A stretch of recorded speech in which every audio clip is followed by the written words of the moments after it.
नमस्ते सबको। ईश्वर उपासना परिवार के इस मासिक मिलन में अप्रैल 2026 के आप सबका हार्दिक स्वागत है। आज हमारे बीच मुकेश आर्य जी, विद्यानुरागी जी उपस्थित हैं और इन्होंने योग के विषय में जो भ्रांतियां चल रही हैं उसके ऊपर अपने विचार रखेंगे, उनके समाधान भी प्रस्तुत करेंगे। मुझे पूरा विश्वास है ये बहुत ही विषय वैसा बन गया, प्रसिद्ध तो हो ही गया है। जो शब्द प्रसिद्ध हो जाता है उसके साथ अनाचार और अत्याचार भी बहुत होने लगते हैं। तो आप सब जानते हैं अभी 21 जून को हर साल अंतर्राष्ट्रीय योग दिवस मनाया जाता है, लेकिन जगह जगह पर लोग इकट्ठे होकर हठ योग का कहते हैं। और भारत सरकार की तरफ से भी एक पुस्तिका बनती है प्रोटोकॉल के नाम पर, जो सब जगह वही चलती है। तो उसमें भी हठ योग ही मुख्यतः है। और फिर एक समय थोड़ा पीछे जाएं तो लोगों ने कहना शुरू कर दिया कि योग के अनेक रास्ते हैं। तो ध्यान योग या राजयोग कहा, पतंजलि योग को, फिर ज्ञान योग कहा, भक्ति योग, कर्म योग, अलग अलग रास्ते बताने लगे। तो जो आ, असली आचार्य योग जी, है आज आपका उसको इंटरनेट स्टेबल अवहेलना नहीं होने है। लगी। तो जैसा आप आज जानते हैं, तो योग संबंधित अभी हम ऐसे पड़ाव पर पहुंच गए हैं जहां असली योग बहुत धूमिल हो चुका है। मैंने भी अभी हाल में एक लेख लिखा है, अंग्रेजी में है, पतंजल उपासना योग एक्सप्लोर्स बियॉन्ड हैप्पीनेस कह के।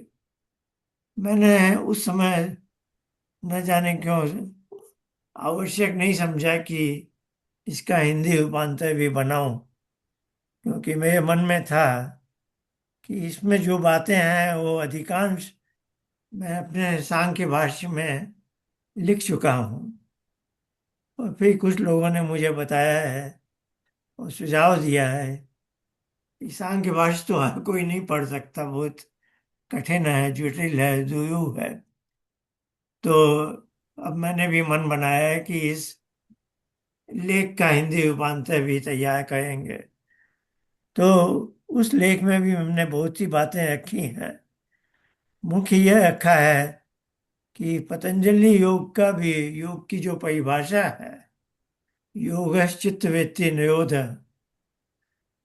उसमें अष्टांग योग लिया गया है। और उसमें जो अंतरंग योग के जो असली योग है, बहिरंग योग तो तैयारी के लिए है, जिसको उपकर्म कहते हैं, ताकि हम अंतरंग योग में प्रवेश कर सकें। अंतरंग योग में है धारणा, ध्यान, समाधि। तो योग का सीधा साधा अर्थ है, हम सब जानते हैं, दो और तीन का योगफल पांच है। तो दो और तीन का जुड़ना, तो यहाँ योग से संबंध है ईश्वर से जुड़ना। और यही हमारी सनातन धर्म की विशेषता है कि हर मनुष्य ईश्वर का साक्षात्कार कर सकता है, ईश्वर के पास जा सकता है। तो योग दर्शन उसी को क्रियान्वित करने का एक ग्रंथ था। पर और उसका पूर्ववर्ती है सांख्य। तो सांख्य भाष्य में भी हमने देखा लगभग 1000 वर्ष पहले अनिरुद्ध ने जो धारणा का सूत्र था, धारणा में प्रवेश करने का, उसका प्राणायाम पर का अर्थ कर दिया, यानी बह्यंग योग में ही पड़े हुए। तो अंतरंग योग का प्रवेश द्वार ही बंद हो गया। ये लगभग 1000 साल पहले की बात है। पर ये चीज बहुत पहले से चली आ रही है।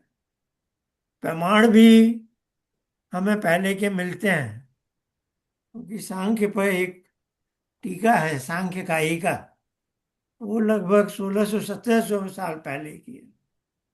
ईश्वर कृष्ण ने बनाई। उसने सांख्य की सब सिद्धांतों को तो रखा, लेकिन ईश्वर की बात हटा दी। ईश्वर की जो वाणी है, वेद, वो हटा दिया सांख्य में से। और ईश्वर से मिलने का जो रास्ता है, धारणा और ध्यान का, वो भी एकदम हटा दिया। तो ये तो 1600 1700 साल पहले की बात है। उसके पहले भी ऐसे प्रयास हुए हैं, अनजाने में या कोई षड्यंत्र था, पता नहीं। योग से मानवता को दूर कर दिया गया। तो अब हम, ये बहुत पुरानी चीजें हैं, और जो पुरानी गंदगी, मैल चिपक जाता है, उसे हटाने में बहुत समय लगता है। पर अब हम सब उसको करना चाहते हैं। अब हम समझ भी गए हैं।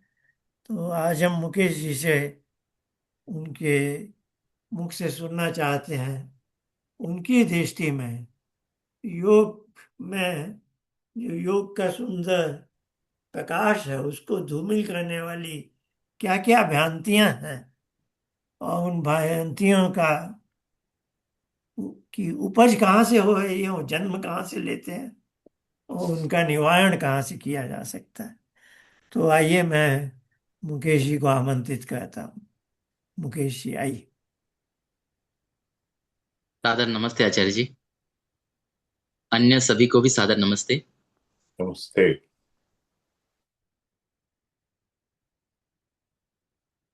और मुझे इस विषय पर बोलने का अवसर मिल रहा है, ये मेरे लिए बहुत सौभाग्य की बात है। मैं इतना अधिकारी तो नहीं हूँ योग विषय पर बोलने का, तथापि जो जो मैं समझ पाया, जो आचार्य जी से सीख पाया, उनको आप सबके समक्ष रखने का प्रयास करूंगा। और उसमें कुछ त्रुटियां हो तो उसे आप कृपया मेरी त्रुटियां मानिएगा, और अगर कुछ अच्छा इसमें बन जाए तो वो सब आचार्य जी का आशीर्वाद है, ऐसा मानिएगा। गिवन। तो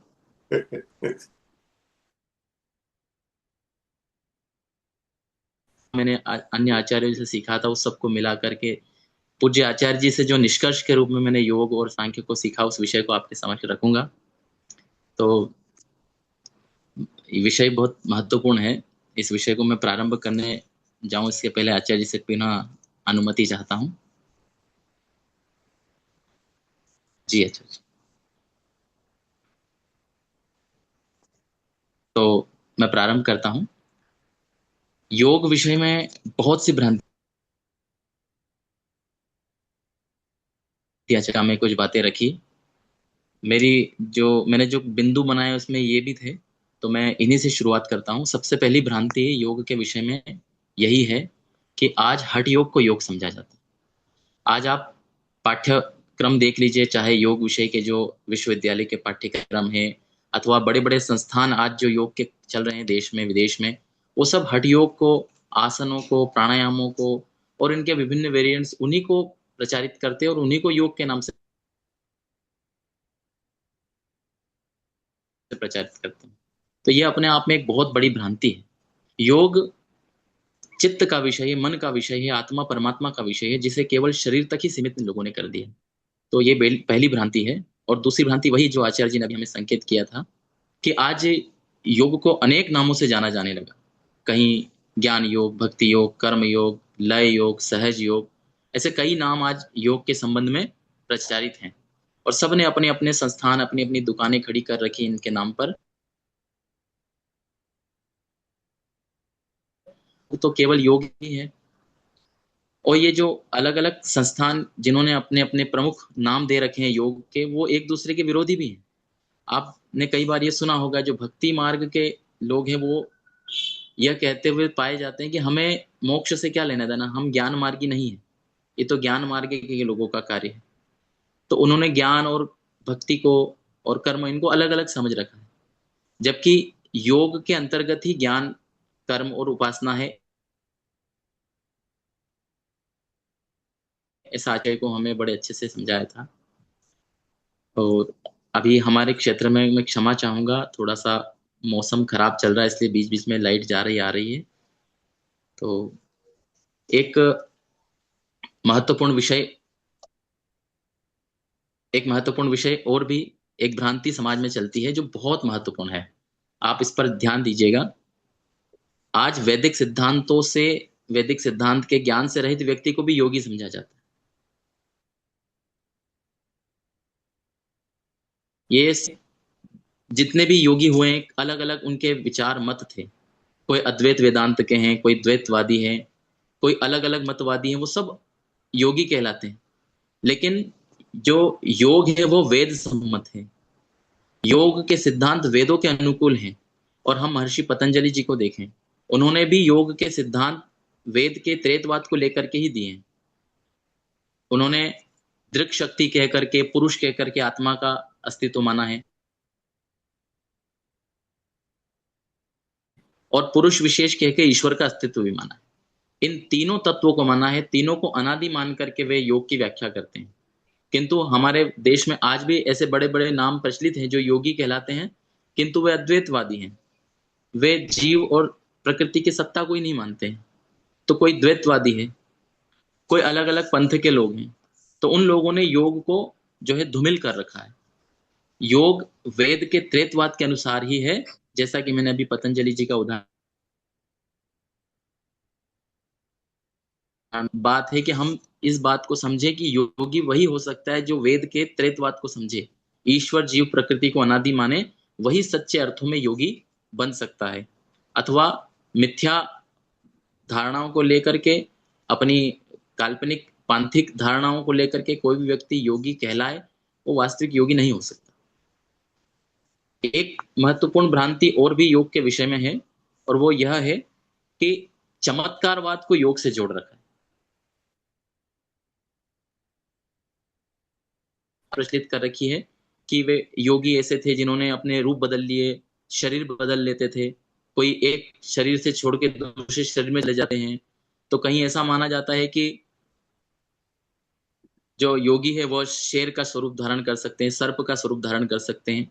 यहाँ तक कि आप जानते होंगे इस बात को, स्वयं महर्षि पतंजलि जी के बारे में ऐसी बातें प्रचलित है और ऐसी मान्यता भी है, और पाठ्य पुस्तकों में भी ऐसा पढ़ाया गया है, मैंने पढ़ा भी है कि पतंजलि जी शेषनाग के अवतार देते थे, तो वो शेषनाग के रूप में देते थे। तो ये कितनी बड़ी भ्रांति है। इस प्रकार की मिथ्या धारणाओं से आज योग का सच्चा स्वरूप छुपा हुआ है। ये माना जाता है, नाथपंथियों के बारे में आप देखिए, वे अपनी मान्यताएं अलग प्रकार की मानते रहते हैं कि जैसे एक बालक का जन्म, गोरखनाथ का जन्म किस प्रकार हुआ था, गोरक्षनाथ जी का, उसके बारे में कैसे मिथ्या धारणा चलती है। कहते हैं कि एक फल दिया था, उस फल के खाने से पुत्र हुआ, वो उसने फल नहीं खाया, 12 वर्षों तक वो निकला। ये किस तरह की मान्यता है। ये योग के नाम पर इस प्रकार के चमत्कारवाद चलते हैं, ये भी एक बड़ी भ्रांति है योग विषय में। आज भी हम देखें, बहुत सारे योग के अपने आप को योगी सिद्ध करने वाले हाथ की सफाई दिखा करके हाथ में फल बना देना, या चेन बना देना, सोना बना के देना, अंगूठी बना के दे देना, इस प्रकार का चमत्कारवाद दिखाते रहते हैं, जो कि उनके हाथ की सफाई होती है। ये हम अच्छे तरह से जानते हैं, फिर भी इसे योग के रूप में प्रचारित किया जाता है, योग की सिद्धि माना जाता है। तो यह एक बहुत महत्वपूर्ण विषय है, इसे हमें विचार करना चाहिए। एक बड़ी भ्रांति यह भी है, जो पाखंड अंधविश्वास योग को मानते हैं उनको छोड़ भी दें, तो जो कम से कम हमारे से संबंधित, आर्य समाज से संबंधित विद्वान है, वे भी कहीं ना कहीं योग की इस भ्रांति में है। वे ये मानते हैं कि केवल योग दर्शन को पढ़ लिया तो हम योग को समझ जाएंगे, जबकि केवल योग दर्शन पढ़ने से योग पूरी तरह समझ में नहीं आएगा, क्योंकि योग का मूल वेद में है और वैदिक ग्रंथों में है, और खास करके हम बात करें तो सांख्य दर्शन में। सांख्य दर्शन के विरुद्ध अपनी व्याख्याएं योग की करते हैं, तो वो योग को नहीं समझते।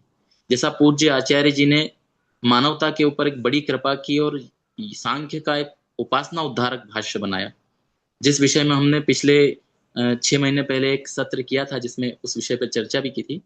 तो सांख्य दर्शन का वास्तविक भाष्य और सांख्य दर्शन को वास्तविक रूप से पढ़े बिना, समझे बिना हम योग को भी नहीं समझ सकते, क्योंकि सांख्य दर्शन एक प्रकार से थ्योरी है, सिद्धांत है, और योग दर्शन, योग के कुछ जो शब्द हैं, उन शब्दों को समझने के लिए भी हमें सांख्य की आवश्यकता होती है। जैसे बुद्धि शब्द को समझना है या और भी जो अन्य विषय हैं उनको समझने के लिए हमें सांख्य दर्शन को पढ़ना अनिवार्य है। अब आप देखिए, सांख्य को समझे बिना जो बुद्धि शब्द है उसको आज भी समाज समझ नहीं पाया। देखो आप न्याय दर्शन में जिसे बुद्धि कहते हैं वहां मन कहा गया है पूरे सिस्टम को, लेकिन एक बुद्धि शब्द ज्ञान है उसे बुद्धि का है। अब कोई अगर सांख्य दर्शन न्याय दर्शन के अनुसार बुद्धि शब्द का अर्थ करेगा योग दर्शन में, तो वह सही रूप में नहीं समझ पाएगा जब तक सांख्य के बुद्धि शब्द को न समझे, बुद्धि के स्वरूप को न समझे। तो इसलिए यह सबसे महत्वपूर्ण हो जाता है कि हम सांख्य दर्शन को समझे, तभी हम योग दर्शन को समझें। एक और बड़ी भ्रांति योग विषय में चलती है और वो ये है कि योग दर्शन के स्वरूप को न समझना। पूज्य आचार्य जी की बड़ी कृपा है कि उन्होंने योग दर्शन का वास्तविक स्वरूप, उसका वास्तविक आकार हमारे समक्ष रखा। आज जो भी योग की बात करता है वो योगस चित्तवृत्ति निरोध इससे शुरुआत करके अपनी बात करता है और वो इसको सामान्य उपदेश प्रत्येक मनुष्य के लिए समझते हैं।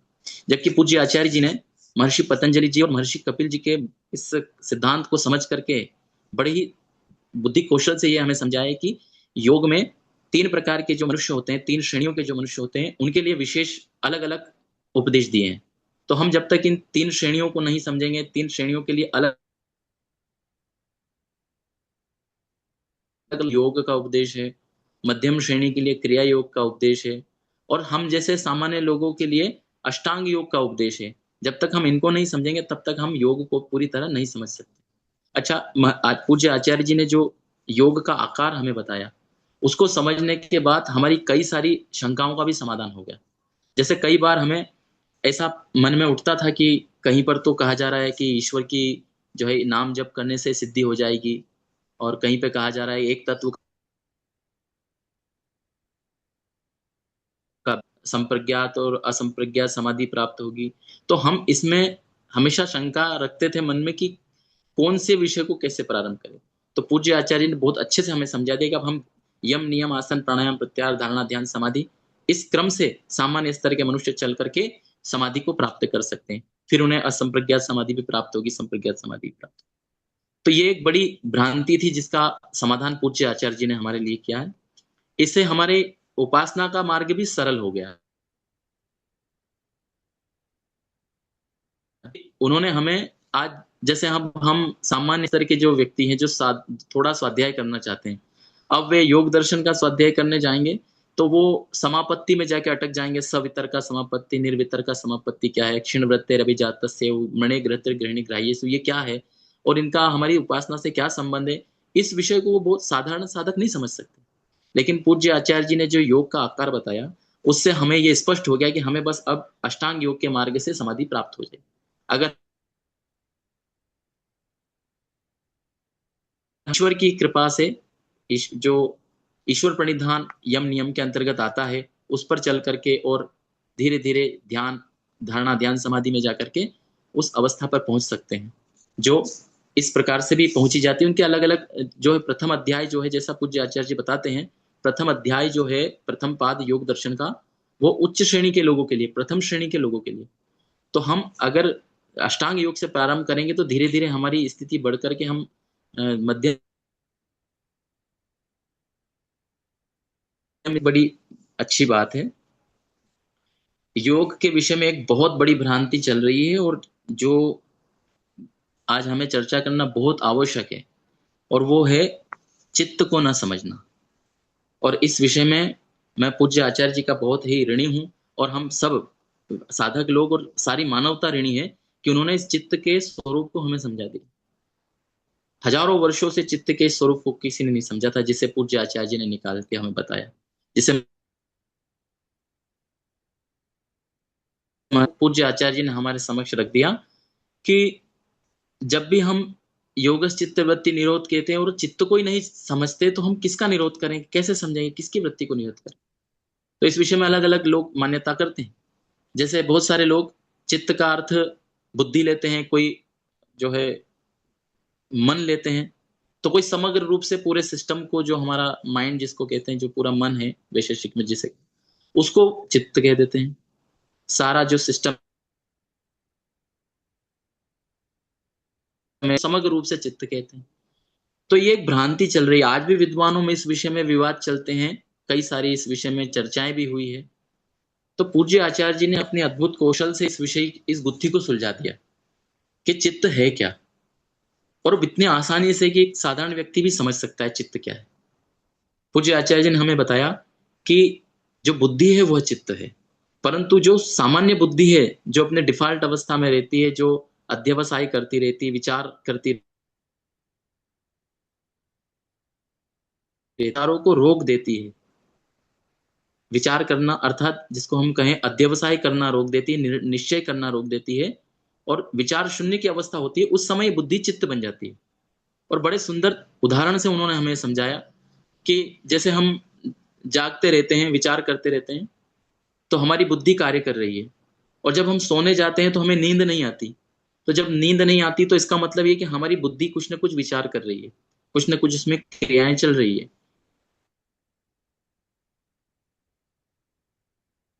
बंद कर देती है, तब हमें नींद आ जाती है। तो वो जो अवस्था हमारी बुद्धि की होती है, विचार शून्यता की, वो अवस्था हमारी जो है चित्त की बन जाती है। तो ये एक बहुत महत्वपूर्ण विषय है जिसे पूज्य आचार्य जी ने हमारे लिए समझाया। अब देखिए, चित्त को कई सारे विद्वान जो है समग्र मानते हैं, वो तो समाधान हो गया, लेकिन अभी वर्तमान में जिनसे मैं प्रारंभ से जुड़ा रहा, वो सभी मन को चित्त कहते हैं। जो मनस हमारा जो सबसे पहला तत्व प्रकृति से बना था, उसको महत तत्व कहा था, जिसे बुद्धि कहते हैं। दूसरा अहंकार तत्व, और तीसरा अहंकार से बना था मनस। तो उस मनस तत्व को चित्त कहते हैं। और उसका प्रमाण वे देते हुए क्या कहते हैं कि जो सांख्य दर्शन में एक विषय आया है 242 में, कि तथा अशेष संस्कार धारणत्वात्, अर्थात जो अशेष संस्कार है, सारे संस्कारों को जो धारण करता है, इसलिए वह मन ही चित्त है। उनका यह कहना, चित्त मन है। उसके प्रसंग को हम यदि देखें सांख्य दर्शन के, तो थोड़ा सा विचार करने पर सरलता से समझ में आ जाता है, जो सबको बड़े बड़े लोगों को समझ नहीं है। पूज्य आचार्य जी ने हमें वो इतने आसानी से समझा दिया। और वो क्या है कि देखो, वहां कर्णम त्रयोदश ऐसे बताया, एक सूत्र आता है सांख्य दर्शन में कि कर्ण कितने हैं, त्रयोदश है, 13 कर्ण है, जिनमें 10 इंद्रियां हैं, 11वीं इंद्रिय मन है, उसके बाद अहंकार है और बुद्धि है। ये हमारे 13 कर्ण है। और वहां उन 13 का विषय बताया और कुठारवत कह करके उन इंद्रियों का स्वरूप बताया। उसके पश्चात उन्होंने मन का स्वरूप बताया। तो मन का स्वरूप बताते हुए उन्होंने कहा कि जो एक साथ दो ज्ञान ग्रहण नहीं करता है। और फिर आगे ये सूत्र आते हैं, उन सूत्रों में ये विषय आता है कि तथा अशेष संस्कार धारणत्व, और इसके बाद जो विषय आता है वो बुद्धि का आता है। तो यहाँ बहुत ही साधारण व्यक्ति भी समझ सकता है कि जब 13 करणों का विषय चल रहा है, पहले 10 इंद्रियों का विषय बताया, फिर मन, तो अहंकार का विषय कहाँ है, तो वो यहीं पर है, इसी सूत्र में, जिससे वो चित्त को, मन को चित्त बताने का प्रयास करते हैं। इसी सूत्र से सिद्ध होता है कि वो अहंकार के विषय में है। तो यहां सिद्ध हो गया कि चित्त मन नहीं है, चित्त बुद्धि को ही कहते, तो उनका ये प्रमाण निराधार है। फिर दूसरा, एक महर्षि दयानंद जी ने भी कहा है कि चित्त, जो पूज्य आचार्य जी बार बार अपने प्रवचनों में हमें बताते हैं कि महर्षि दयानंद जी ने नौवे समविलास में स्पष्ट रूप से चित्त है, और मनोमय कोश में मन और अहंकार को रखा। इसलिए मन और चित्त दोनों तो अलग अलग कोश की वस्तुएं हो गई। तो इसी से स्पष्ट है कि मनस जो है वो चित्त नहीं हो सकता, चित्त तो बुद्धि ही है। और फिर दूसरा एक सबसे बड़ा जो मुझे समझ में आया, वो यह है कि चित्त शब्द चित्त से संबंधित है। जैसे जो चित्त शब्द है वो चित्त यानी चेतन से संबंधित है। तो जो सबसे करीब में होगा चेतन के, वही तो चित्त होना चाहिए। और बुद्धि सबसे जगह जगह बुद्धि प्रति संवेदी पुरुष, चित्त प्रति संवेदी पुरुष ऐसे मिलते हैं। तो उससे भी हमें स्पष्ट होता है कि बुद्धि प्रति संवेदी जिसको कहा जा रहा है, उसी को चित्त प्रति संवेदी कहा जा रहा है। अब कई सारे विद्वान उसकी व्याख्या करते हुए कहते थे कि यहाँ बुद्धि मन का पर्यायवाची है। पता नहीं वो कैसे कहते हैं, क्योंकि जगह जगह सत्व पुरुष अन्यथा ख्याति जब कहा जाता, तो वहां सत्व बुद्धि का ही अर्थ है। और पुरुष आत्मा तो बुद्धि के सबसे करीब जो है सत्व पुरुष की अन्यथा ख्याति हो जाना, वहां भी सत्व बुद्धि को कहा। पदे पर इससे स्पष्ट होता है कि जिसको चित्त कहा जा रहा है वो बुद्धि है। ये पूज्य आचार्य जी ने हमें समझाया। और एक जो महर्षि दयानंद जी ने कहा कि चित्त स्मरण कराता है, तो वहां पर इससे वो ये अर्थ ले लेते हैं कि चित्त के अंदर संस्कार है और इसलिए मन के अंदर संस्कार है तो चित्त मन के अंतर्गत है। जबकि वास्तविकता यह है कि संस्कार तो उस अहंकार तत्व के अंतर्गत है जिसके अंदर, और ये विषय मैंने सांख्य दर्शन के उस वीडियो के समय भी मैंने कहा था कि जो ईश्वर कृष्ण जी समझ लिया था, जैसा पूज्य आचार्य जी ने अपने सांख्य दर्शन भाष्य में लिखा इसको, कि वो जान गए थे कि धारण, संस्कारों का धारण अहंकार करता है। इसलिए हमें यह समझना चाहिए कि बुद्धि चित्त है। और ये सबसे बड़ी भ्रांति, मैंने थोड़ा इसमें समय इसीलिए लिया कि जब तक ये विषय हमारा स्पष्ट नहीं हो सकता हम योग को कभी नहीं समझ सकते। योग को समझने के लिए चित्त को समझना बहुत जरूरी है। तो अब अगला एक बिंदु मेरा है कि हाँ देखिए, ये कहा गया, अगर महर्षि पतंजलि जी ये भी तो कह सकते थे कि योग मन वृत्ति निरोध या बुद्धिर्वृत्ति निरोध, ये ही अपने आप में पूज्य आचार्य जी की बात को सिद्ध करता है कि चित्त एक अवस्था है बुद्धि की जो अध्यवसाय रहित अवस्था है। तो देखिए, इसलिए कहा गया कि जो सबसे कठिन कार्य और सबसे महत्वपूर्ण कार्य है वो चित्त की वृत्तियों को रोकना है। देखो, हम बुद्धि की वृत्तियों को रोक सकते हैं, मन बंद कर ले तो बाहर से इंद्री से, आंखों से रूप नहीं जाएगा, रूप विषय नहीं जाएगा। और प्रत्याहार करके, हम प्रयास करके मन को भी रोक सकते हैं। मनस को रोक दिया और फिर हम जो है जब आगे बढ़ते हैं तो हमारे मन में विचार चलते रहते हैं। सबसे कठिन जो होता है, आंखें बंद करने के बाद जो वृत्तियां आती है, अंदर से जो वृत्तियां आती है, अहंकार से वृत्तियां जब हमारे मन में, बुद्धि के अंदर प्रकट होती है, उनको रोकना कठिन है। इसीलिए चित्त वृत्ति को रोकना है। बुद्धि, अब हमने विचार शून्यता भी ला दी, मान लीजिए हम अभ्यास करते विचार शून्यता की अवस्था में आ गए, तो भी चित्त के अंदर वृत्तियां उठ रही है। इसीलिए महर्षि पतंजलि जी ने चित्त वृत्ति निरोध कहा है, उन्होंने बुद्धि वृत्ति निरोध या मन वृत्ति निरोध नहीं कहा। तो ये भी एक बहुत महत्वपूर्ण बात है जिसे आधुनिक व्याख्याकार नहीं समझ पाए, और ये एक बड़ी भ्रांति है, इसे समझना बहुत जरूरी है। एक भ्रांति और चलती है योग के विषय में। जब वृत्तियों का विषय उठा तो ये उठता है कि क्लिष्ट वृत्तियां और अक्लिष्ट वृत्तियां, दो प्रकार की वृत्तियां होती है। तो ये कहा जाता है कि क्लिष्ट वृत्तियां वो होती है कि जो दुख देने वाली वृत्तियां, या क्लिष्ट का अर्थ उन्होंने क्लेश यानी दुख किया है, जबकि क्लेश शब्द तो योग दर्शन का एक पारिभाषिक शब्द है। इतना होने के बाद भी वो क्लेश शब्द का अर्थ दुख करते हैं, तो यह भी अपने आप में एक बड़ी भ्रांति है। तो देखिए, जो वृत्ति उठती है अगर वो दुख देने वाली ही हो तो प्रत्येक व्यक्ति वृत्ति दुख और सुख देने वाली होनी चाहिए। जबकि पूज्य आचार्य जी ने हमें समझाया कि वृत्ति जो ज्ञान वृत्ति होती है को भोग वृत्ति बना लेते हैं, तभी वो हमें सुख या दुख देती है। तो इसलिए जो ये कहते हैं कि क्लेश का अर्थ दुख देना और अक्लेश वृत्ति का अर्थ जो सुख देने वाली वृत्ति है, दुख न देने वाली, तो ये अपने आप में निरस्त हो जाती है बात। इसलिए यहाँ क्लेश का अर्थ दुख नहीं लेना चाहिए। क्लेश का अर्थ वही है जो अविद्या, अस्मिता, राग, द्वेष, अभिनिवेश, क्लेश ऐसा कहा गया योग में। तो ये एक बड़ी महत्वपूर्ण बात है। एक और महत्वपूर्ण बात है जो सामान्यतः बहुत कम लोग समझ पाए, मैं भी नहीं, इस निद्रा वृत्ति है जिसको हम सुषुप्ति कहते हैं। उस सुषुप्ति के अंतर्गत ये माना जाता है कि ये योग चित्त की एक अवस्था है। तो ये जो जागृत, स्वप्न और सुषुप्ति अवस्थाएं होती है, ये चित्त की अवस्थाएं ऐसा मानते हैं। जबकि हमें पूज्य आचार्य जी ने समझाया कि ये चित्त की अवस्थाएं नहीं, ये पुरुष की अवस्थाएं। और जब पुरुष अपनी सुषुप्ति अवस्था में होता है उस समय उसके चित्त पे जो वृत्ति होती है वो निद्रा वृत्ति है। तो इस प्रकार ये भ्रांति भी हमारी दूर हुई और इसे होना चाहिए।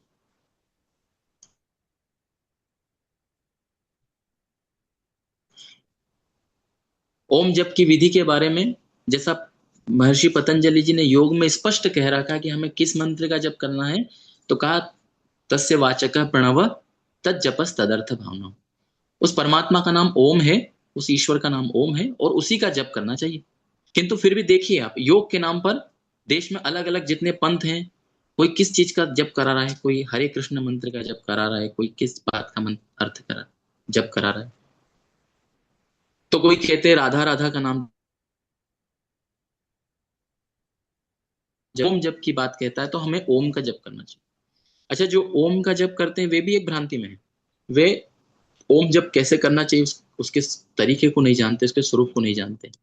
वो कैसे नहीं जानते कि वे अधिकतर आर्य समाजों में और जहां भी ओम जप किया जाता है, अन्य संस्थानों में भी, तो वो ओम जप को लंबा खींचते हैं, जितनी लंबी श्वास है उतना ओम को खींचे जाते हैं। वो इसको समझ नहीं पाए कि वहां ओम जैसा लिखा है वो प्लुत स्वर में है, तो उसका जो स्वर है वो उतना ही होना चाहिए जो प्लुत स्वर में आता है। और एक उपनिषद है मांडुक्य उपनिषद, शायद उसमें ओम जप की मात्राओं के बारे में बताया कि जो एक मात्रा का जप करता है, दो मात्रा का, तीन मात्रा का जप करता है, ऐसा। तो तीन मात्राओं का जो जप है प्लुत स्वर, उसी में जप करना चाहिए, जिसे पूज्य आचार्य जी ने बड़े सुंदर उदाहरण से समझाया, और वो हमको बहुत आसानी से समझ में आ गया। और वो एक अच्छा सुंदर उदाहरण देते हैं। कहते हैं कि जैसे रेलवे स्टेशन पर जब कोई चाय वाला बोलता है चाय, तो वो कहते हैं चाय चाय। वो बड़ा Favorite, सुंदर उदाहरण है, favorite उससे example हमें है बड़े आचार्य आसानी से समझ में आया। ये गीता में भी देखो स्पष्ट लिखा है ओम का जप करना, फिर भी लोग अन्य शब्दों का जप करते हैं। तो ये हमें विचार करना चाहिए कि ओम का जप करना और सही रूप में करना चाहिए। तो ये भी हमें बहुत अच्छे से समझ में आया। अब योग के जो अंदर सूत्र हैं उनमें भी कुछ भ्रांतियां हैं और कुछ गलत बातें चलती रहती हैं। जैसे एक सूत्र है, तथा प्रत्येक प्रत्येक चेतनादिगमो अप्य अंतराय अभावश्च। ये जब ईश्वर प्रणिधान का विषय चला तो उसके बाद ये सूत्र आता है। उसके साथ जो योग दर्शन का आकार बताया, उस आकार में उन्होंने जो प्रथम पाद है उसमें भी उन्होंने जो है जो प्रथम श्रेणी के, उसमें भी जो उच्च प्रथम श्रेणी, मध्यम प्रथम, उसके हिसाब से भी उन्होंने हमें विभाजन करके बताया। तो ये जो ईश्वर प्रणिधान वाला विषय है वो यहाँ पे समाप्त होता है, तथा प्रत्येक चेतनादिगमो अप्यंतराय। क्योंकि जब ईश्वर प्रणिधान हम करते हैं, ओम का जप करते करते जाते हैं, तब ईश्वर क्या करते हैं कि हमें अपने अपने अधिकार पूर्वक उस अवस्था तक, पूज्य आचार्य जी ने और अच्छे से समझाया कि उसमें अपी शब्द इसलिए दिया कि आत्मा और परमात्मा दोनों का ज्ञान हो जाता है। तो ये एक महत्वपूर्ण बात है। इसके बाद फिर अंतरायों का विषय लेते हैं और वो फिर आगे दूसरा विषय चलता है।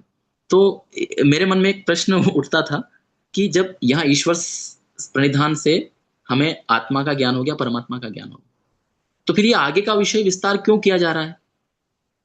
तो ये आचार्य जी ने जो आकार बताया, इससे ये बात स्पष्ट हो गई कि ये इसलिए है कि जिन लोग अपनी साधना अलग तरह से करते हैं, तो उनके लिए कहा कि उनके लिए विस्तार है कि वो जब तत्प्रतिषेधार्थम एक तत्वाभ्यास कहा गया, तो वहां से जो विषय चलता वो जो ईश्वर प्रणिधान नहीं करना चाहते उनके लिए। ये भी एक बड़ी सुंदर बात है। अच्छा, इस विषय में भी एक भ्रांति है। तत्प्रतिषेधार्थम एक तत्वाभ्यास जब कहा, तो वहां पर क्या भ्रांति चलती है कि सारे विद्वान जिनको भी आप पढ़ो वो यही कहते हैं कि एक तत्व का अभ्यास करना, इसका मतलब है ईश्वर तत्व का अभ्यास करना, ईश्वर तत्व का अध्ययन करना। वो उस सूत्र से जो चेतना दिगमो अपि अंतराय अभाव, अंतरायों का अभाव होता है। उसके बाद अंतरायों का वर्णन आया, तो उनको रोकने के लिए जो अंतरायों का वर्णन, और फिर जो विक्षेप साहब हुआ बताए दुख दोर मनस्य अंग में जेतु, उनको रोकने के लिए कहा तत्प्रतिषेधार्थ में एक तत्व है। तो वो उसी सूत्र से जोड़ करके लाते हैं और कहते हैं कि ईश्वर प्रणिधान जो चला आ रहा है उसी प्रकार एक तत्व ईश्वर का अभ्यास कर। जबकि यहाँ स्पष्ट पूज्य आचार्य जी ने हमें समझाया कि यहाँ पर एक तत्व, जो भी हम तत्व लेना चाहें उसकी सारे उदाहरण दिए हैं। अलग अलग प्रकार की वृत्ति वहां दी गई है। जैसे मान लीजिए कोई प्रचर्धन विधारणाभ्याम के द्वारा करना चाहे, कोई विषयवती व प्रवृत्ति से एक विषय को उठाना चाहे, कोई वितराग विषय या स्वप्न निद्रा ज्ञानालंबनम व किसी भी एक वृत्ति को उठा ले, तो उनके लिए अपनी स्वतंत्रता दी पूज्य महर्षि पतंजलि जी ने। तो इस चीज को समझना ये योग की भ्रांति है। जब तक हम इस बात को नहीं समझेंगे, हम यही समझते रहेंगे कि एक तत्वाभ्यास का अर्थ तो ईश्वर के जप की बात है, ईश्वर के ध्यान की। तो देखो ये बात वहां भी एक प्रत्यय उठाते हैं जो अलग अलग विकल्प के रूप में दिए हैं 33-34 के बाद से जो 39 तक दिए हैं, उन सब में आप देखिए कि उसके बाद क्या प्राप्त होती है, संप्रज्ञात समाधि प्राप्ति नहीं होती, उसके पहले क्या प्राप्त होती है, समापत्ति प्राप्त होती है। ये अपने आप में इस बात को स्पष्ट करता है कि यहाँ समाधि की बात नहीं है। आप जब ईश्वर को, और समाधि का अर्थ देखिए, पूज्य आचार्य जी ने इतना सुंदर अर्थ किया है जो मैंने कभी भी पूज्य आचार्य जी के पहले कभी नहीं सुना था किसी अपनी गोद में ले ले, अथवा हम अपने प्रयास से ईश्वर की गोद में चले जाएं। जब ईश्वर हमें धारण कर ले तो समाधि होती है। तो जब हम ईश्वर प्रणिधान से जाएंगे तो वहां समाधि लग जाएगी।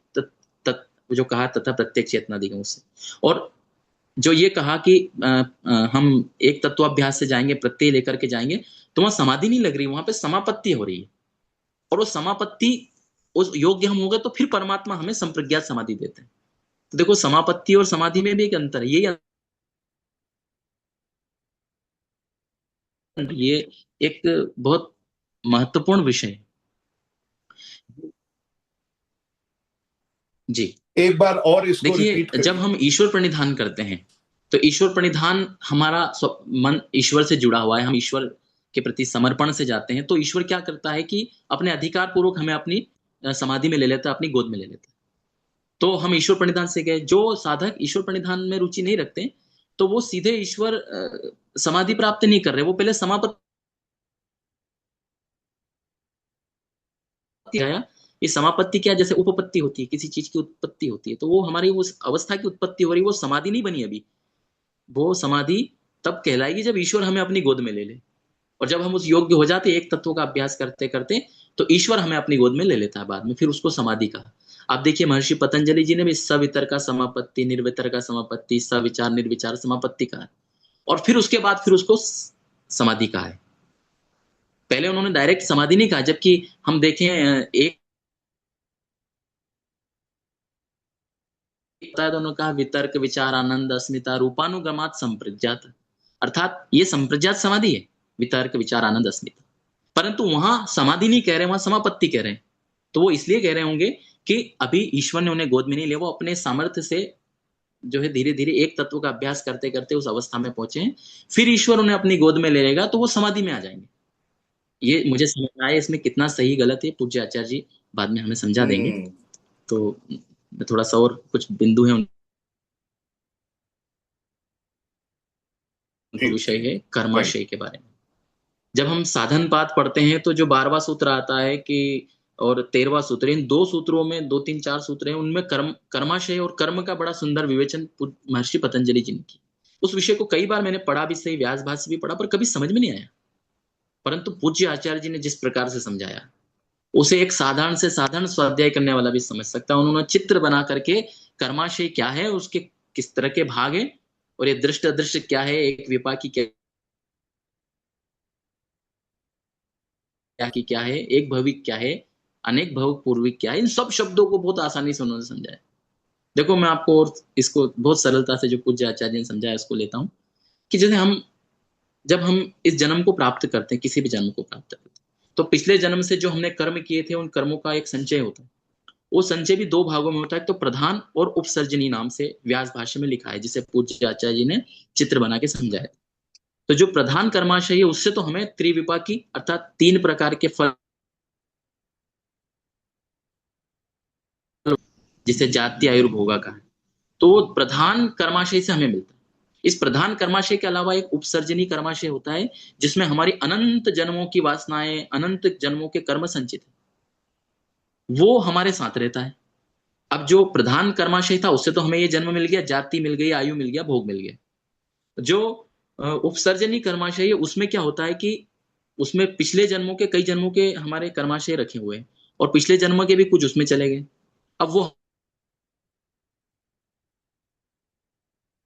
कर्माशय पड़े हुए हैं, मतलब कुछ कर्म पड़े हुए हैं जो फल दे सकते हैं या आगे देंगे। लेकिन ये जो प्रधान कर्माशय, इसका फल तो हमें मिलेगा, इसलिए नियत विपाकी, इसके अंदर जो फल हमें मिले वो नियत हो चुके हैं, वो हमें मिलना है। और ये एक भविक है। एक भविक इसलिए क्योंकि ये एक भव यानी एक जन्म देते हैं, जाति आयु भोग एक जन्म देते हैं। अब ये इसका काम हो गया। अब जो उपसर्जनीय है उसमें पड़े हुए हैं। इसके अलावा जब हम मनुष्य जन्म में होते हैं तो मनुष्य जन्म में हमें परमात्मा से एक विशेष अधिकार, अब हमने पिछले जन्मों के कर्मों से हमें प्रधान कर्माशय से तो ये जन्म मिल गया, हमारे उपसर्जनी कर्माशय रखा है। अब ये बीच में जो हमारा इस मनुष्य जन्म में हमको कर्म करने का अधिकार मिला, इसके अंतर्गत हम जो कर्म करते हैं वो कर्म हमें दृष्ट जन्म वेदनी और अदृष्ट जन्म वेदनी दो तरह से मिल सकते हैं। दृष्ट जन्म वेदनी मतलब इसी जन्म में मिल जाएंगे, और अदृष्ट जन्म वेदनी उस उपसर्जनी कर्माशय में जुड़ जाएंगे। जो दृष्ट जन्म वेदनी है उसमें उसका क्या होता है कि वो हम विपाकी या द्विविपाकी रूप से मिलते हैं। एक विपाकी का मतलब है जो एक फल देते हैं, यानी भोग। जो हमारे वर्तमान के कर्म वो हमारे भोग को कम ज्यादा कर सकते हैं इस वर्तमान के कर्म से। दूसरा द्विविपाकी, जो हमारी आयु को भी प्रभावित कर सकते हैं। मान लीजिए हमने ऐसा कर्म किया जिससे हमारी आयु कम या ज्यादा हो गई। अच्छे कर्म करने से, अच्छा खान पान से हमारी आयु बढ़ सकती है, बुरे खान पान से, बुरे कर्मों से हमारी आयु कम भी हो सकती है।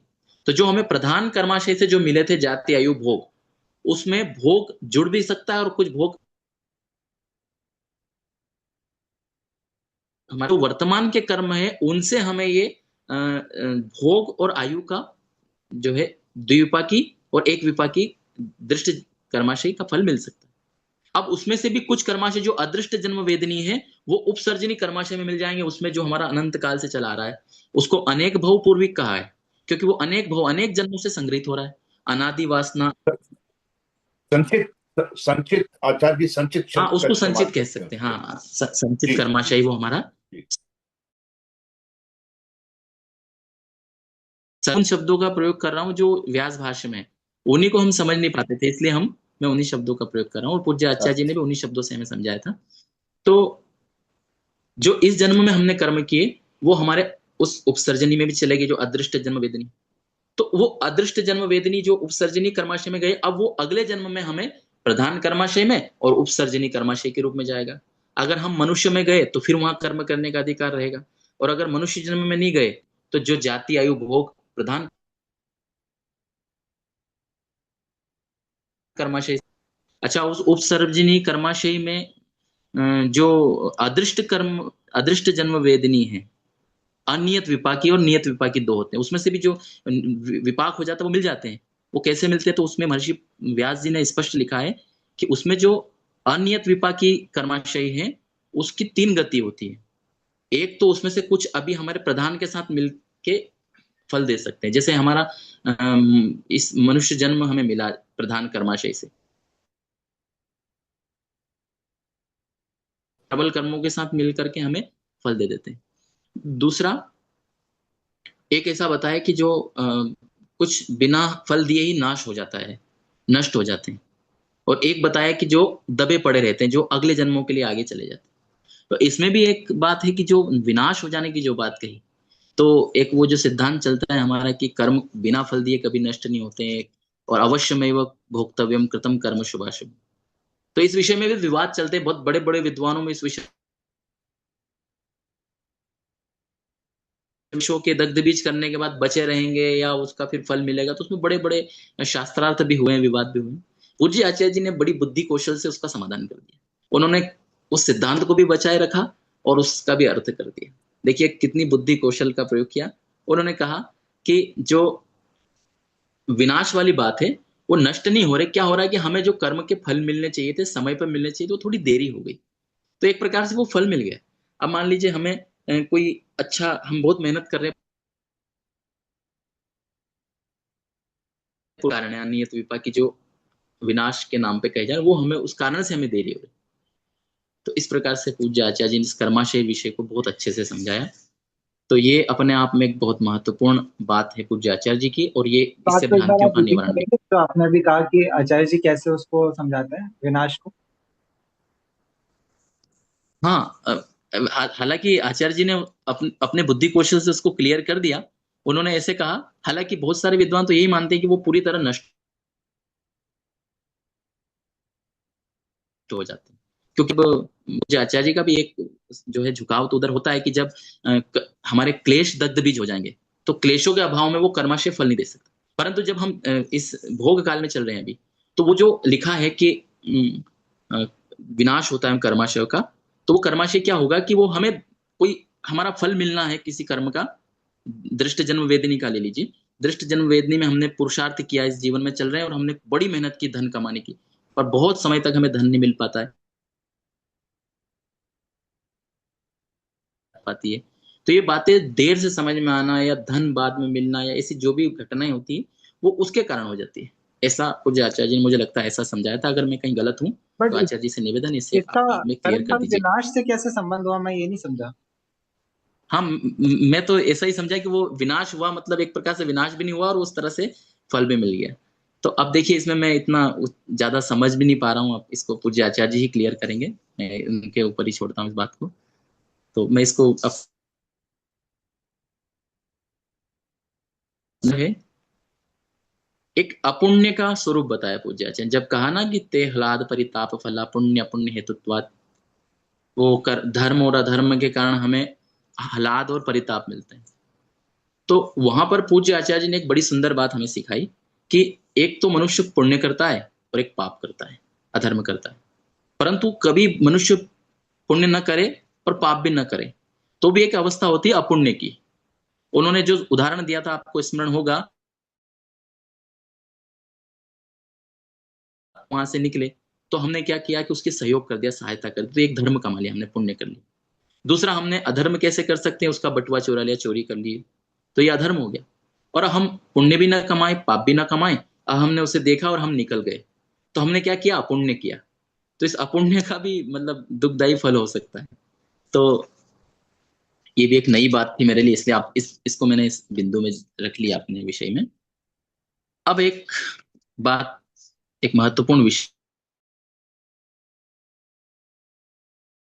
है धारणा के विषय में। धारणा के विषय में कि जैसा महर्षि पतंजलि जी ने, महर्षि वेदव्यास जी ने उसका भाष्य करते हुए कहा, वृत्ति मात्रेण बंधयति, वृत्ति मात्र से हमें बंध करना है, धारणा में अपने चित्त को बांधना है।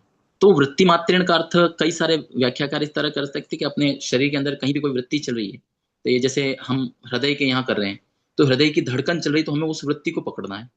कोई कहते हैं यहाँ पर जो थोड़ा सा हमें अनुभूति हो रही है उसको पकड़ना है, ऐसा करते हैं। लेकिन महर्षि दयानंद जी का शब्द प्रमाण दे करके हमें बताया कि वहां पर धारणा में क्या करना है, हमें एक वृत्ति किसकी लेनी है, वृत्ति मात्र ओम जप की लेनी है। देखिए पूज्य आचार्य जी ने जिस बात को यहाँ एक और महत्वपूर्ण कहा है, उसका उस पर कभी किसी का ध्यान नहीं गया। पूज्य आचार्य जी ने हमें क्या बताया कि महर्षि दयानंद का भी इस अष्टांग योग में एक योगदान है, और वो क्या है कि उन्होंने, जैसा महर्षि पतंजलि जी ने अलग अलग स्तर पर जो प्रथम श्रेणी,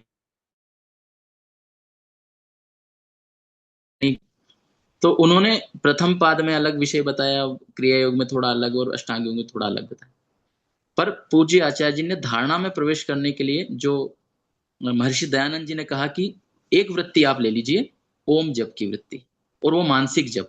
उस मानसिक जप की वृत्ति को अगर आप पकड़ के चलेंगे तो हम उस धारणा में सफल हो जाएंगे और ध्यान पर पहुंच जाएंगे, ध्यान से समाधि पे पहुंचेंगे। तो ये महर्षि दयानंद जी का भी योगदान जो है पूज्य आचार्य जी ने स्मरण करा करके महर्षि दयानंद की एक विशेषता जो हुआ, महर्षि दयानंद के बारे में कितनी उनकी विशेषताएं बताई गई, पर इस विशेषता को किसी ने नहीं बताया था जो पूज्य आचार्य जी ने बताया कि उनका वो ऋषि हैं। और जैसे देखो महर्षि पतंजलि जी ने भी जो अष्टांग योग दिया, मुझे नहीं लगता कि महर्षि पतंजलि जी से पहले जो योग प्रचलित होगा वैदिक काल में, तब अष्टांग योग हो। ये महर्षि पतंजलि जी ने मानवता के कल्याण के लिए, निम्न स्तर के मनुष्यों के लिए अष्टांग योग दिया। हो सकता है उसके पहले जो पूज्य आचार्य जी बताते हैं ना कि पहले अच्छे स्तर के मनुष्य थे, तो महर्षि कपिल जी ने अष्टांग योग नहीं दिया, उन्होंने सीधा मतलब जैसे महर्षि पतंजलि जी ने योग में एक विशेष बात अष्टांग योग दिया, ऐसे ही महर्षि दयानंद जी ने भी अष्टांग योग में धारणा में ओम जप की मानसिक वृत्ति देकर के एक नया कार्य मानवता के लिए किया। तो ये महर्षि दयानंद जी का जो है उनका महत्व समाज के समक्ष पूज्य आचार्य जी ने रखा, ये एक बहुत महत्वपूर्ण बात थी। अब कुछ ज्यादा विषय नहीं बचे, थोड़ा सा और मैं एक ले लेता हूँ। और ये जो वृत्ति मात्रन बंद और ओम जप की विधि है, इसमें ये हमारे उपनिषद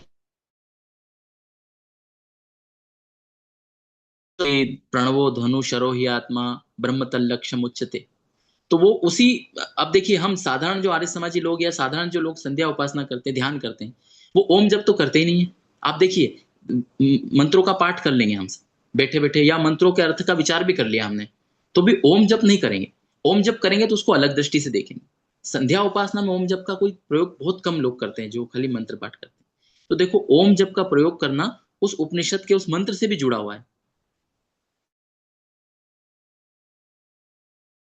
कि करते करते जब वो ध्यान बन जाएगा, और ध्यान के बाद जब ओम वहीं छूट जाए, जैसे धनुष छूट जाता है और तीर चला जाता है ब्रह्म में, ऐसे हम आत्मा ब्रह्म के स्वरूप में चले जाएंगे और ओम वहीं छूट जाएगा।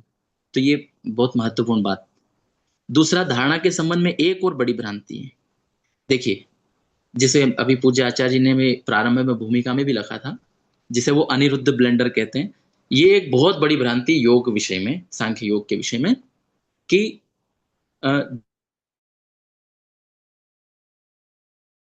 जो 1:34 में और 3:33 सांख्य में है, योग 1:34 में, कि प्रच्छदन विधारणाभ्याम व प्रणस्य, और वहां निरोधस छर्दी विधारणाभ्याम कहा, तो उसका अर्थ सबने प्राणायाम परक किया। तो वो एक बड़ी भ्रांति थी, जबकि पूज्य आचार्य जी ने बहुत अच्छे से हमें समझाया कि वहां पर धारणा आसन स्वकर्मा कहा जा रहा है, तो वो धारणा का विषय है। जब वहां धारणा कही जा रही है तो हम इस सूत्र को धारणा परख ही लें। और ऐसे ही यहां पर भी योग दर्शन में भी पूज्य आचार्य जी ने कहा कि ये धारणा का सूत्र है। अब आपको एक तत्व का अभ्यास करना है, अपनी धारणा बनानी, तो धारणा कैसे बनाए, तो उन्होंने कहा प्रच्छर्दन, अपनी वायु को छर्दी उसके द्वारा बाहर फेंक करके भी आप वृत्ति उत्पन्न करते हैं, जिसे पूज्य आचार्य जी ने अपनी उपासना की विधि में बहुत बड़ा स्थान दिया, उसी से हम उपासना करते हैं। तो ये एक बड़ी बात है। अब इसका एक बहुत नई बात शायद आप सुनेंगे। महर्षि पतंजलि जी ने जब प्राणायाम के फल बताए, सुच योग्यता मनस, धारणा सुच योग्यता मनस जब कहा, तो वहां के व्यास भाष्य में आप देखिएगा, पूज्य व्यास जी ने उस व्यास भाष्य में उस सूत्र को दिया 1:34 को, धारणा के विषय में उस सूत्र को देने से ये सिद्ध होता है कि वो सूत्र धारणा के संबंध में है। तो ये बड़ी, मतलब पूज्य आचार्य जी जिस बात को पकड़ पाए वो कोई नहीं पकड़ पाए। ये कितनी बड़ी प्रतिभा है पूज्य आचार्य जी। तो ये एक विषय बहुत महत्वपूर्ण है। इसको जाने बिना, इस भ्रांति को हटाए बिना हम योग को नहीं समझ सकते। तो ये बहुत भ्रांतियां चलती।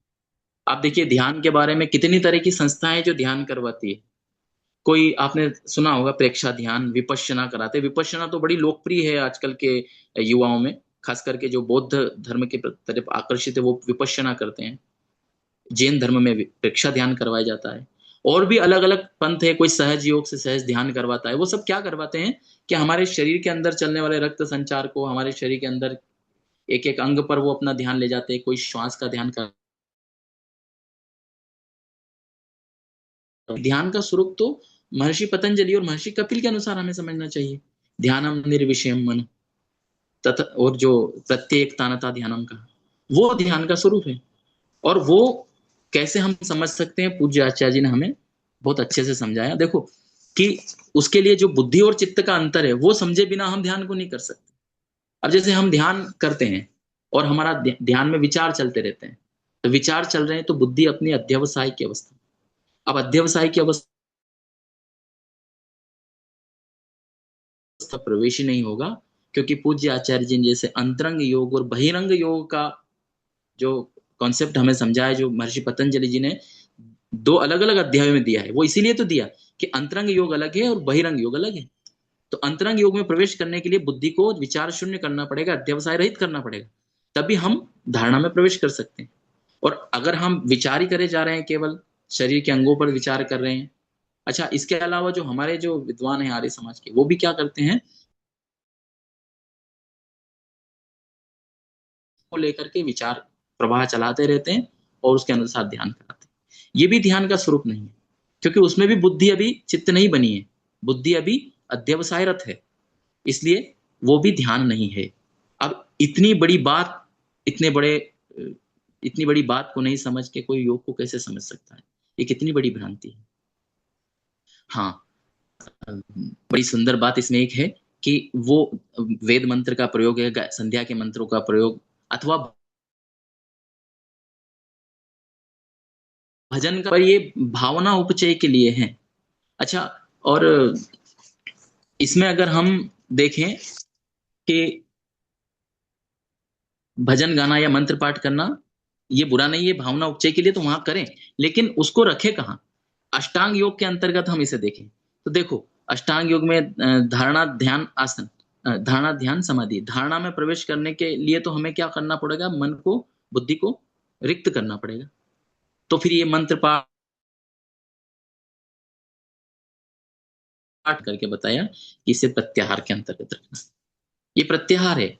और देखो संध्या की जो विधि पूज्य आचार्य जी ने बताई, उसमें प्राणायाम भी आ गया, और फिर उसके बाद प्रत्याहार, जितने मंत्र पाठ करना है, जितना चिंतन करना है, ओम का वाचिक जप करना है, वो सब प्रत्याहार में कर लीजिए। और उसके बाद फिर बुद्धि को स्थिर करके, शांत करके धारणा में प्रवेश कीजिए।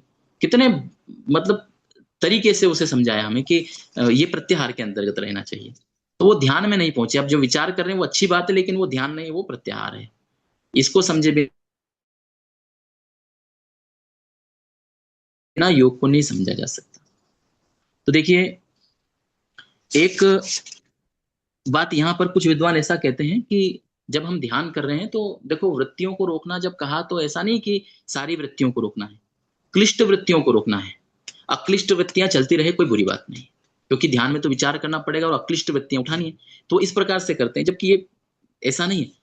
चित्त वृत्ति निरोध का मतलब है सारी वृत्तियों का निरोध। महर्षि दयानंद जी ने भी कहा है कि पहले जो है बुरी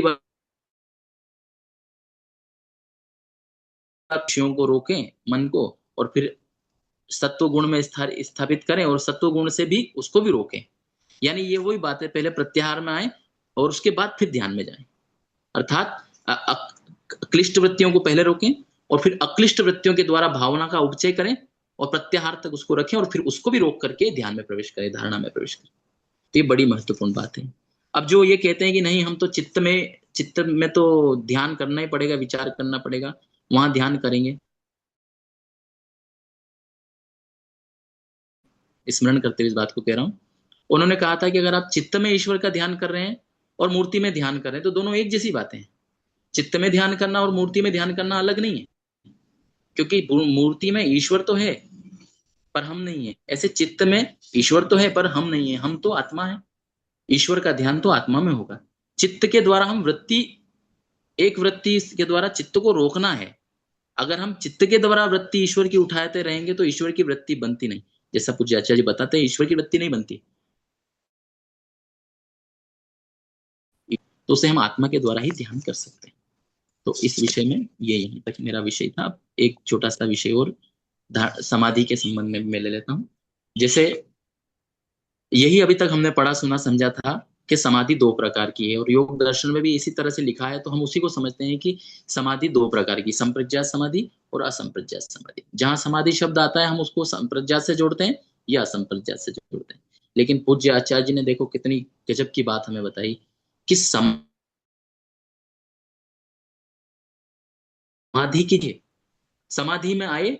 अब जब ईश्वर हमें प्रज्ञा का आलोक देगा तब हमारे संप्रज्ञात समाधि लगेगी, और उसके बाद फिर उसमें हमें जो सवितर्क निर्वितर्क जो सारी बातें हैं वो, जिसमें हम प्रकृति का साक्षात्कार करेंगे, है ना, सूक्ष्म भूतों से लेकर के, और फिर अंत में अस्मिता में आत्मा का साक्षात्कार करेंगे, वहां तक संप्रज्ञात समाधि।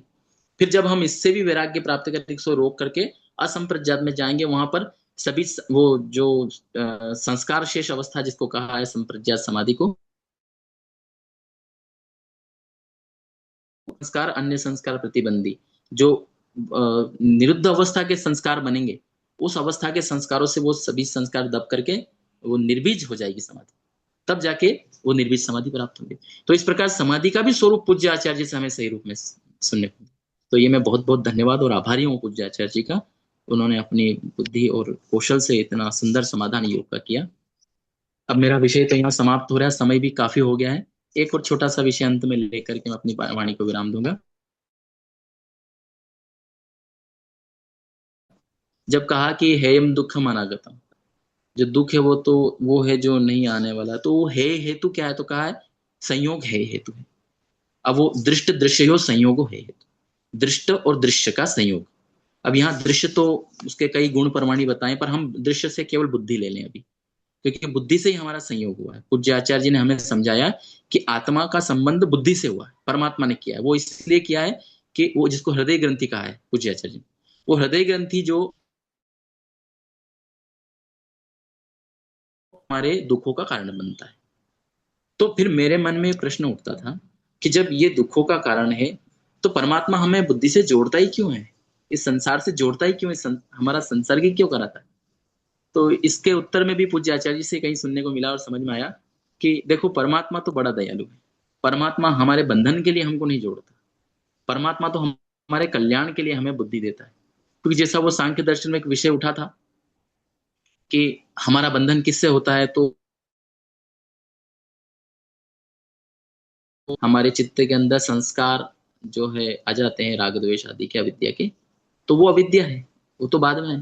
तो हमारा बंधन किस लिए हुआ, तो उसका उत्तर दिया था अविवेक से। और अविवेक क्या है, वो अविवेक वो अवस्था है जब हमारे पास ज्ञान का प्रकाश नहीं है, विवेक ज्ञान का प्रकाश नहीं है, उस अवस्था में हमारा बंधन होता है। तो अब अनादिकाल से तो हमारा ऐसा ही चला रहा है, पर हम इसको अगर देखें, कहाँ देखें, तो जब हम मोक्ष से लौट कर आते हैं उस समय ये प्रश्न किया जा सकता है कि अब हम मोक्ष में थे तो हमें फिर से बंधन में क्यों डाल दिया परमात्मा ने। आदि हमारा छूट गया, समय पूरा हो गया, तो अब हम किस में आ गए, प्रकृति के समुद्र में आ गए। अब प्रकृति के अंधकार के समुद्र में हम हैं। तो ऐसे में परमात्मा हमें मोक्ष प्राप्ति के लिए फिर से हम आगे बढ़ सके, इसलिए हमें चित्त देता है, बुद्धि देता है, उससे जोड़ता है, और इस प्रकार फिर हमारा हमारा ये संयोग हो जाता है। तो इस संयोग का उद्देश्य दुख देना नहीं था, ये तो दुख देने का कारण है वो, परंतु वो परमात्मा ने हमें क्यों दिया, वो हमें मोक्ष प्राप्ति का साधन के रूप में हमें दिया था। जैसे कहा ना, मन एवं मनुष्याणाम कारणम बंध मोक्ष, ये बुद्धि ही हमारे का भी कारण है। तो हमें तो मुक्ति प्राप्त करनी, इसलिए हमें वो प्राप्त हो, मुझे ये समझ में आया है। हो सकता है मेरा इस विषय में कुछ कमी हो समझने में, तो मैं यहीं पर अपनी वाणी को विराम देना चाहता हूँ। विषय तो और भी थे, पर अब मैं इसी को यहीं रोकना चाहता हूँ, समय अधिक हो रहा है, और अपनी वाणी को पूज्य आचार्य जी को नमन करते हुए विराम देता हूँ। धन्यवाद। बहुत बढ़िया सर।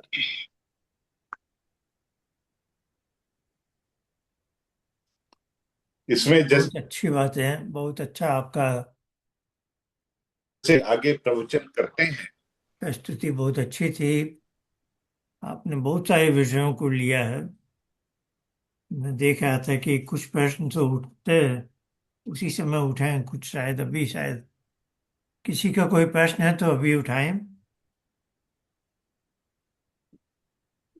एक प्रश्न आचार्य जी, वो जो शुरू में अद्वैतवाद और द्वैतवाद पर एक इन्होंने नए शब्द का इस्तेमाल किया है, त्रिवैधवाद, राइट। ये यही बताया कि पुरुष है, एक पुरुष विशेष एक प्रकृति है, या पुरुष विशेष की ये दो शक्तियां हैं। तो ये वेदों में भी आता है आचार्य जी, कि अगर ये वेदों में होता तो ये शंकराचार्य जी और ये बड़े बड़े जो बाद में ज्ञानी हुए हैं, इन्होंने क्यों अद्वैतवाद और ये वाद ये लाकर खड़ा किया उन्होंने। और दूसरा, मैं मुकेश जी को कहना चाहता था कि आचार्य जी की एक बहुत अच्छा एग्जाम्पल है, जब बुद्धि और चित्त का आप अगर कहीं प्रवचन करें, वृत्तियां आती हैं वो लाइव होती हैं, और हाँ जो हाँ, चित्त पर है वो रिकॉर्डेड, तो ये लोगों को समझ में बहुत जल्दी आता है। ठीक है, तो ठीक। पर मेरे को वही पूछना था आचार्य जी कि वो जो तीनों का है, कि वो, और दूसरा एक, अगर एक बार थोड़ा सा आपने टच किया था इस सब्जेक्ट को आचार्य जी, कि जो चित्त वृत्ति निरोध है, क्या इन वृत्तियों को हमने या ऋषियों ने आगे क्लासिफाई किया है, क्योंकि वो क्लिष्ट हो या अक्लिष्ट हो, मैं भले आपके बारे में सोच रहा हूं तो वो मेरे ध्यान में क्लासिफाई किया गया है, या बस वृत्ति समझ कर छोड़ दिया गया है, क्योंकि वो चाहे क्लिष्ट हो चाहे अक्लिष्ट हो, दोनों योग में साधक नहीं हो सकते।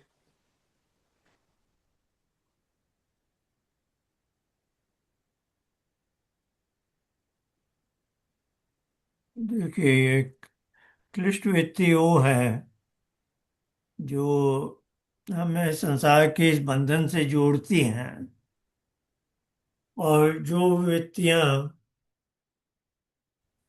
इस बंधन से नहीं जोड़ती हैं दूसरा उसको मोक्ष के रास्ते पर ले जाती हैं, वो हाँ अक्लिष्ट वेत्तियां, है ना। तो ये वेत्तियों के जन्म का स्रोत है, कोई क्लेश से जन्म लिए हैं, कोई वैसे। फिर इनका विभागीकरण किया जाता है ज्ञान की दृष्टि से। तो प्रमाण, विपर्य, विकल्प, दया, स्मृति करके 5 तरह की जी वृत्तियां हैं। तो वृत्तियां का विभाजन उस सूत्र में 2 ढंग से है। ओरिजिन क्या है, क्लेश है या अक्लेश वाले संस्कार से जन्म लिए। और जब बुद्धि पर आ गई है तो बुद्धि को किस प्रकार का ज्ञान दे रही है, सही प्रामाणिक या कुछ और प्रकार का। तो जहाँ ध्यान की बात आई, मुकेश जी ने अच्छा कहा है कि जब हम ध्यान करने बैठते हैं या योग में हमें सफलता प्राप्त करनी है, तो योग की परिभाषा ही है चित्त वृत्ति निरोध। तो दोनों प्रकार की वृत्तियों का निरोध करना, क्लिष्ट का भी और अक्लिष्ट का भी। और क्लिष्ट वृत्ति का जैसे जैसे हमें ध्यान करने बैठा हूँ, कुछ आ गया उधर, तो फिर मुझे याद आता है कि महर्षि दयानंद ने कहा है ओंकार का जप करो तो मैं धारणा में प्रवेश कर सकूंगा।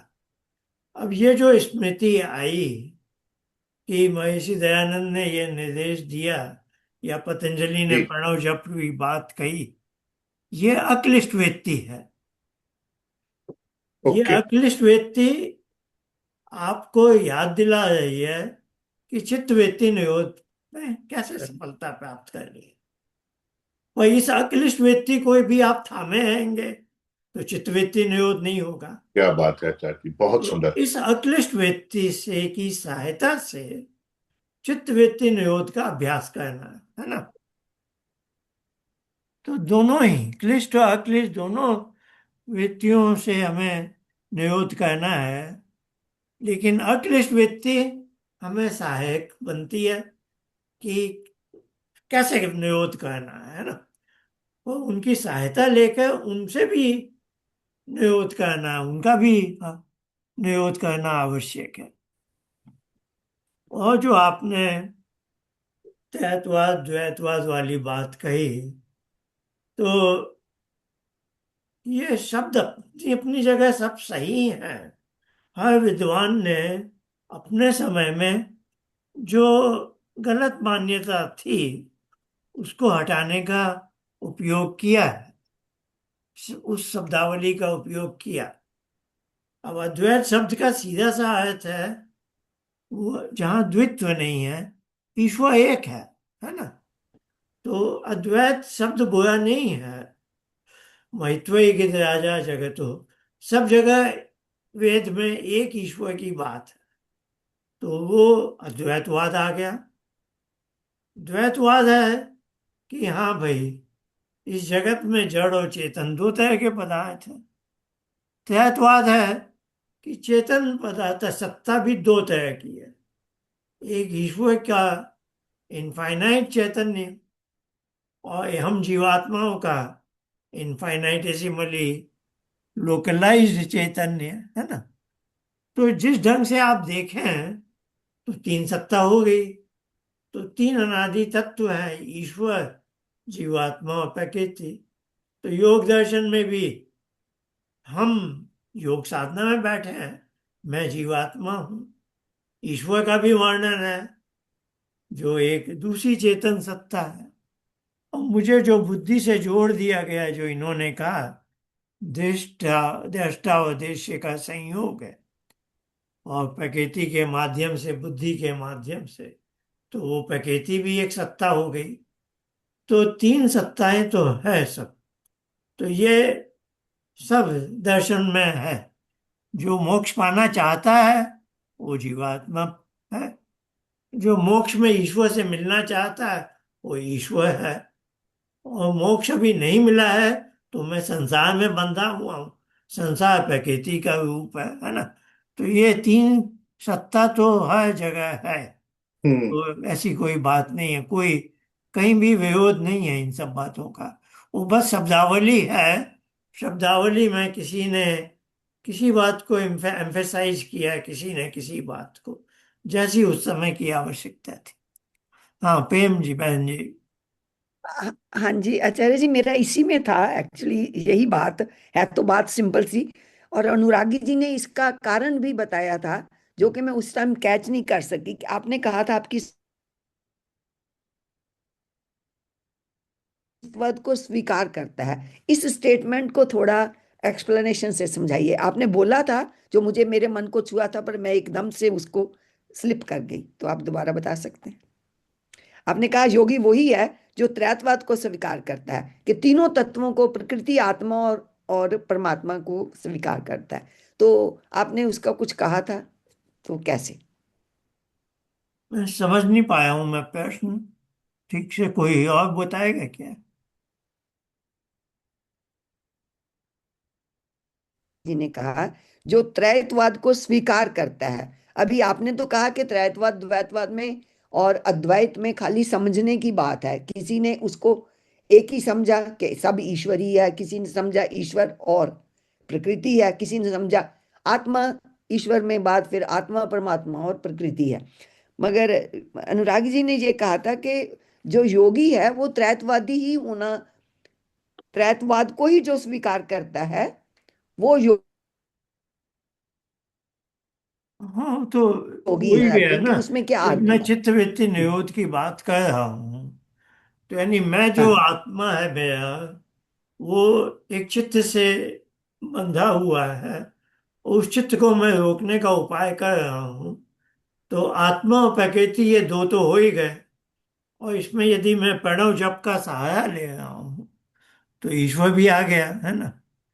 तो योग हाँ, दर्शन में तो भी ईश्वर भी है। हम साधक लोगों को निर्देश भी दिए गए हैं। और ये बंध का जो प्रकार बताया करेक्ट। गया है, तो दृष्टा और दृश्य संयोग की भी बात आई है। तो तो तीनों इसलिए सत्ता का तो योगी के लिए वर्णन तो आ ये ही गया, तीनों होंगे। आता ही है सब जगह।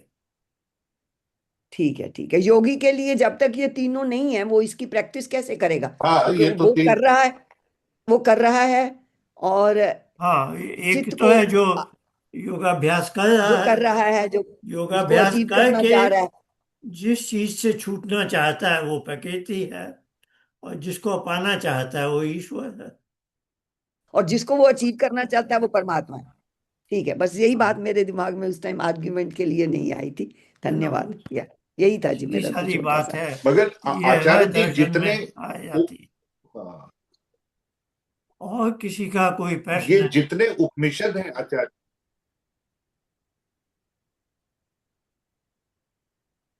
मैंने कहा आचार्य जी जितने उपनिषद हैं उनमें कभी कहीं ये द्वैतवाद और एकवाद और द्वैतवाद कभी, उसमें ये बिल्कुल इसका जिक्र नहीं है। और उसके बाद कहीं ये जो बाद में फिलोसफर्स आए हैं कुछ, शायद यहीं से उठा हो। तो इस वजह से मुझे लगता है कि वेदों में भी इसका जो है वो प्रमाण या जिक्र नहीं रहा होगा। नहीं, होता बहुत तो बहुत उपनिषद कुछ आता ना है। कुछ इसको कवर जरूर करते। नहीं नहीं, ये तो बहुत बहुत आता है। उपनिषद का मुख्य विषय है। हाँ बोलिए मुकेश जी आप। उपनिषद जी के आचार्य जी, बारे में कविंद जी पूछ रहे हैं। आप दूंगा उसमें कुछ बातें।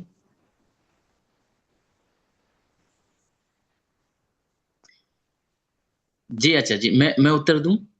हाँ आचार्य जी का कभी कभी फ्रीज हो जाता है बीच बीच में। हाँ जी, हाँ। आज आचार्य जी का हाँ, इंटरनेट ठीक आचार्य नहीं जी है का भाई। इंटरनेट वो ज्यादा अच्छा नहीं आ रहा आज। हाँ। जी, बीच में फ्रीज हो रहा है आचार्य जी, हाँ, फिर से वो फ्रीज है। रिकॉर्डिंग में ही ठीक मिलेगा। हाँ हाँ हाँ। मैं उत्तर देता हूँ हाँ आचार्य जी जी। जी, हाँ जी।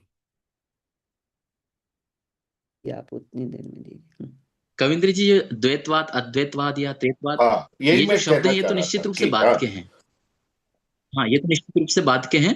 परंतु जो वैदिक दर्शन और उपनिषदें हैं, उनमें सर्वत्र ईश्वर, जीव, प्रकृति को हमेशा अलग ही माना है।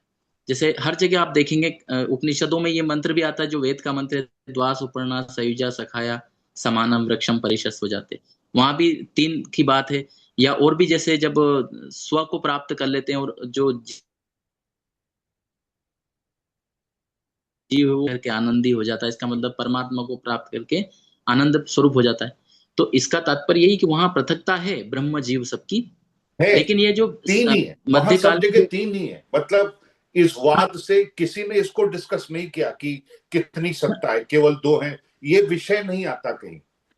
ये कभी भी नहीं आया, सही बात है। टेकन फॉर ग्रांटेड है कि आत्मा है, एक परमात्मा है, ये प्रकृति है। और हाँ, ओम के स्पष्ट बारे में है। खूब आया है, ओम के जप के बारे में खूब आया है। नहीं आपको, नहीं उपनिषद में हाँ तो डाल ये हमेशा, दिया वरना। देखिए जैसे केन उपनिषद में हमेशा ये रहा है। इंद्रियां है, प्राण है, हाँ ये सब विषय आते हैं ना, कि ये जगत, ये हमारा शरीर कैसे काम कर रहा है, हाँ अन्य कोश पंच कोश आदि, तो ये सब इंद्रियां काम कर रही हैं, पर इंद्रियां क्यों काम करती हैं? ईश्वर की कृपा से। जी तो जी हमेशा वर्णन तीनों का ही आता है जी, ना। हमेशा तीनों का है, और शब्दावली अलग है वहाँ, हमेशा तीनों का है। क्योंकि उपनिषदों ये जो में, दो और एक वाले लोग आए हैं ये बहुत। हाँ, क्योंकि ये जैसे जो आज मुकेश जी से भी हमने सुना है, तीन श्रेणी के लोग हैं ऐसे ऐसे।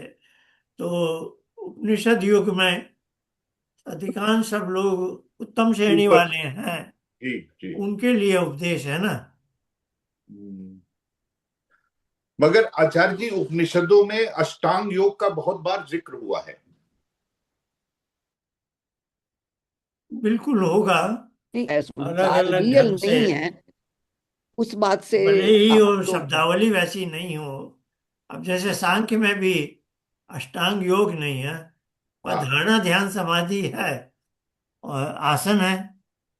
प्राणायाम और प्रत्याहार का वैसे उल्लेख नहीं है ना। हाँ तो जो ये उपकर्म कहलाते हैं ना तैयारी वाले, हाँ वो हर समय के साथ बदलते हैं। जब मनुष्य उच्चतर श्रेणी का है तो ज्यादा तैयारी नहीं करनी है ना। अब जैसे आज इन्होंने बताया कि जो पहला योग दर्शन का अध्याय है समाधि पाद, उसमें तो आसन भी नहीं है, उसमें तो है बस बैठ जाओ, प्रणव जप करो और पहुंच जाओ, है ना। हाँ। तो वहाँ हम्म, तो ऐसे बातें हैं। तो सब तरह के लोगों के लिए अलग अलग निर्देश है। मगर जो उपनिषद हो सकता है आचार्य जी बहुत बाद में लिखे गए हों, उनमें अष्टांग योग का नैना अष्टांग ध्यान योग समाधि जैसे आठ। इस रूप में मेरे ख्याल से, मैंने इतना इतिहास नहीं देखा है, पर मेरे विचार से अष्टांग योग पतंजलि योग दर्शन की चीज है।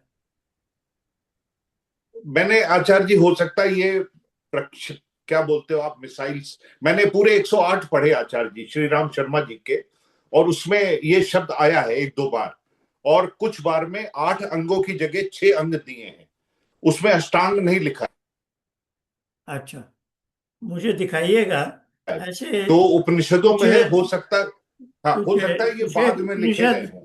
का टाइम है ना, षट दर्शन से ओवरलैप है, क्योंकि एक दो दर्शन में तो कपिल का भी नाम है ना। तो यानी, और तो ये ये तो मैं बात के रहे होंगे मुख्य आचार्य ज्ञाय जी। उपनिषद हाँ की बात कर रहा हूँ। और हाँ, नहीं आपको उनमें जो नहीं है ये। 50-100 उपनिषदों की बात करेंगे तब तो बहुत सारी उपनिषदों में कपिल और पतंजलि के बातें आएंगी, है ना। और जो मुख्य ज्ञाय उपनिषद हैं उनमें से मेरे हाँ ख्याल से एक हाँ या दो में कपिल का नाम है। तो कपिल के साथ तो ओवरलैप है, पर पतंजलि के साथ उन 11 हाँ उपनिषद हाँ। में ओवरलैप है या नहीं मुझे नहीं मालूम। नहीं, 11 में नहीं है आचार्य जी, 11 में नहीं है। मैंने जो पढ़े हैं जो एंड के हैं लास्ट में, हाँ उसमें वो, कभी याद आएगा मुझे तो मैं ढूंढूंगा, तो मैं आपको लिख के भेजूंगा अलग से, कि हाँ, अष्टांग योग बहुत का सी जो जिक्र बाद की उपनिषदें हैं ना, उनमें तो अलग अलग तरह की बातें होंगी। पर हाँ, इनमें किसी आता में है। मिले तो मुझे दिखाइएगा, मैं देखता हूँ। हाँ हाँ। और किसी का कोई प्रश्न ऐसे आज जरूर इन्होंने जरूर, हाँ। बहुत ही, मैं लिखता जा रहा था, पर पॉइंट्स भी इतने ज्यादा हैं, इन्होंने सभी बहुत सारी बातें ले ली। मैं पॉइंट्स भी बोलूं तो मैं बहुत जल्दी में बोल रहा हूँ। ये इनकी तरफ से जैसे उपसंहार किया जा रहा हो। पहले तो हठ योग वाला, ईशो ज्ञान योग, भक्ति योग, कर्म योग, ऐसे ऐसे। फिर वैदिक सिद्धांतों से रहित व्यक्ति भी योगी बने हैं आजकल। तो उस प्रसंग में उन्होंने अद्वैतवाद की बात की, पर उनका वो आशय नहीं है। वो कहना चाह रहे हैं कि जो असली योग में आगे बढ़ना चाहता है उसे थ्योरेटिकल स्टडी ईश्वर जीवात्मा प्रकृति की तो अवश्य होनी चाहिए। फिर इन्होंने इस पर काफी जोर दिया, जो मेरे ख्याल से अच्छा है। मैं इस पर ज्यादा नहीं बोलता। इन्होंने विभूति और चमत्कार और जादू और अंधविश्वास पर काफी विस्तार से बताया, जो सांख्य में भी चौथे अध्याय का समापन ऐसे ही है कि किसी विभूति को कोई कृत्यता समझने की गलती कहते हैं, है ना। फिर इन्होंने ये भी कहा योग दर्शन को मात्र शब्द ज्ञान से समझ लिया कि मैं, वो भी गलत भ्रांति है। और यदि योग दर्शन की थ्योरी भी समझनी है तो सांख्य को भी समझना आवश्यक है। फिर बुद्धि का उन्होंने उदाहरण भी दिया बिल्कुल। कि न्याय में बुद्धि शब्द है, बुद्धि और अहंकार मिला के है स्मृति, है ना। तो सांख्य में बुद्धि अध्यवसाय वाला है ना। ये तीन श्रेणियों में के लिए योग, पतंजलि योग का उपदेश है। योग किया, योग अष्टांग योग ऐसे। फिर इन्होंने अष्टांग योग पर चले गए। आचार्य जी, तो ये जो महर्षि अभी दयानंद ने भी उपासना विषय का जो अध्याय लिखा ऋग्वेदादि भाष्य भूमिका में, उसमें उन्होंने भी अष्टांग योग की अप्रोच ली है कि सबके ऊपर और लागू हो जाएगा। बस उन्होंने एक बहुत अच्छी सावधानी बरती कि धारणा के प्रसंग में लिख दिया ओंकार का मानसिक जप करो, तो इससे फिर कोई कंफ्यूजन नहीं रहता। तो ये महर्षि दयानंद का आज के आधुनिक युग में जैसे पतंजलि का अष्टांग योग वाला योगदान है, तो महर्षि दयानंद का ये योगदान है। एक स्पेसिफिक मैकेनिज्म बता दिया कि धारणा में कैसे प्रवेश किया जाता। और उस प्रसंग में इन्होंने ये भी बताया कि प्रणव ध्वनि को, प्लुत ओम को भी, उसके साथ भी गड़बड़ हो रही है। और जप के भी जो स्तर है, तो वाचिक जप तो छूट जाता है ना बाद में। तो भ्रांतियां जो हैं बहुत सारी हैं, पर इन्होंने बहुत अच्छा किया है। फिर चित्त के, बुद्धि और चित्त के बारे में तो बहुत विस्तार से बोला है। फिर इन्होंने ये भी कि सांख्य के दूसरे अध्याय में जो एक प्रसंग आता है अशेष अंधकार वाला, तो वहां समझाने की कोशिश की है कि तेरह जो 10 इंद्रियों कुठारवत वाला है, वो इंद्रियों तो बाह्य जगत के विषय लाती हैं। तो फिर वो अंदर की यात्रा है। तो जो अशेष संस्कार धातुवात वाला, वो मनस के बाद अहंकार से संबंधित है। और फिर इन्होंने फिर से पॉइंट आउट किया कि महर्षि दयानंद ने भी चित्त को सत्यात्म प्रकाश नवम समुल्लास में विज्ञानमय कोश में रखा है, क्योंकि आज समाज में एक अजीब सी भ्रांति आ गई है कि चित्त मन के अंतर्गत है, और फिर मन में संस्कार है। अजीब अजीब सी बातें आ गई हैं।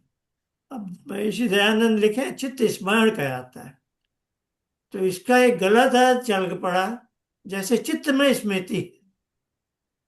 हम्म। स्मरण कराता का अर्थ असल में है स्मृति से लाने वाला। जैसे आप चीफ एग्जीक्यूटिव है, आपका सेक्रेटरी फाइलिंग कैबिनेट से फाइल लाता है। अब सेक्रेटरी फाइलिंग कैबिनेट से ला रहा है, फाइलिंग कैबिनेट अलग चीज है, सेक्रेटरी अलग है, और आपकी मेज पर रखी जाएगी, है ना। तो ये भ्रांतियां, देखिए, कुछ लोग तो अहंकार में सब तरह के संस्कार हैं, वो भ्रांति चली आ रही है। फिर क्लिष्ट अक्लिष्ट को लेकर इन्होंने अच्छा कहा। बहुत से लोग क्लिष्ट का अर्थ, असल में क्लिष्ट का अर्थ है क्लेश से जो जन्म लेती हैं। अब बहुत से लोग क्लेश को जो देती हैं, वो व्यक्तियां जो क्लेश को देती हैं, और क्लेश का अर्थ दुख कर दिया। तो देखिए, भ्रांति, किसी को भ्रांतियों का शौक है तो नई नई भ्रांतियां प्राप्त कर सकता है। सुषुप्ति और निद्रा व्यक्ति पर भी इन्होंने अच्छा संकेत दिया। सुषुप्ति जीवात्मा की एक अवस्था है, जैसे जागृत है, स्वप्न अवस्था वैसे, और निद्रा एक व्यक्ति है। तो इसमें मुझे याद आ गया, कविंद जी अभी मुझसे बात कर रहे थे योग निद्रा पर। तो योग निद्रा भी देखिए, एक भ्रांति वाला पद आ गया। योग है चित्तवृत्ति निरोध, और निद्रा एक व्यक्ति है। तो जब योग का है तो चित्त वृत्तियों का निरोध करना, और निद्रा एक व्यक्ति है, तो योग निद्रा कैसे हो सकती है कोई चीज।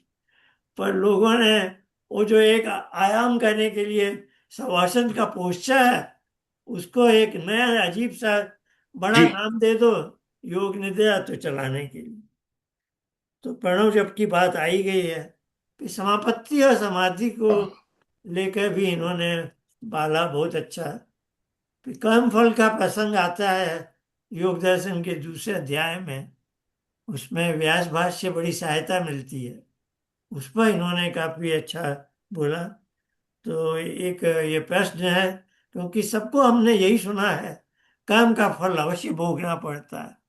पर यहाँ पतंजलि का एक सूत्र है, सती मूले तद विपाके वाला, है ना।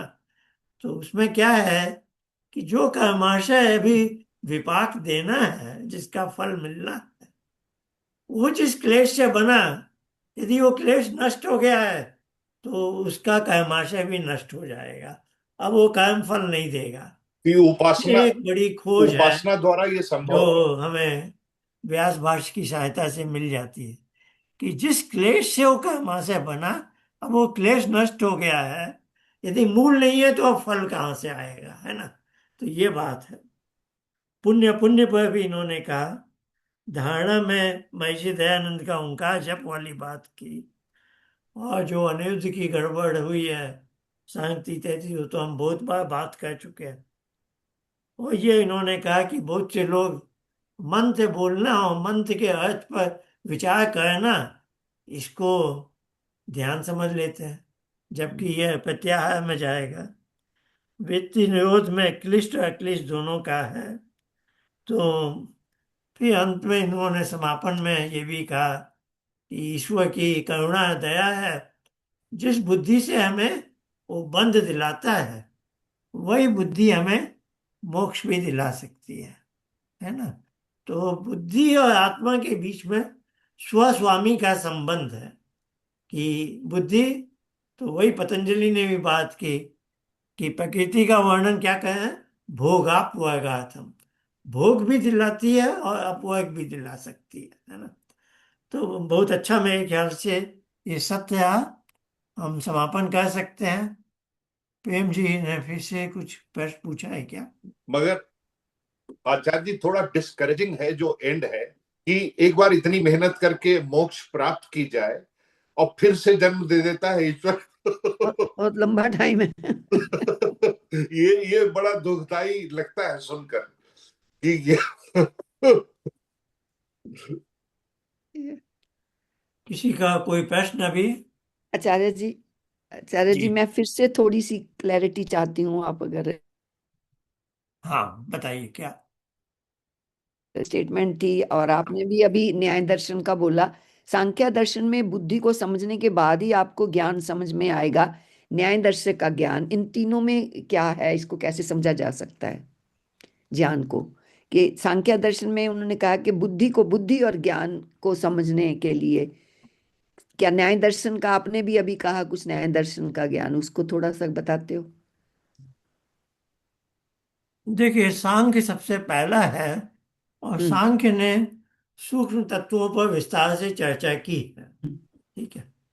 इसके बाद पतंजलि ने भी नहीं की। पतंजलि ने चित्त वृत्ति निरोध के उपायों पर बात की, पर चित्त क्या है, बुद्धि क्या है, अहंकार क्या है, नहीं बोला, क्योंकि सांख्य में वो सब हो चुका है ना। हाँ हाँ। अब पतंजलि का जो चित्त वृत्ति निरोध का उपाय है, उसका संबंध हमारे सूक्ष्म शरीर से। अब ये न्याय और वैशेषिक का समय आता है, तो ये ज्ञान मार्ग से हमें मोक्ष की ओर प्रेरणा देना चाहते हैं। तो ज्ञान दे रहे हैं कि मोक्ष का उपाय वही है जो पहले ऋषियों ने बताया। तो वे भी सूक्ष्म जगत में विस्तार से नहीं गए।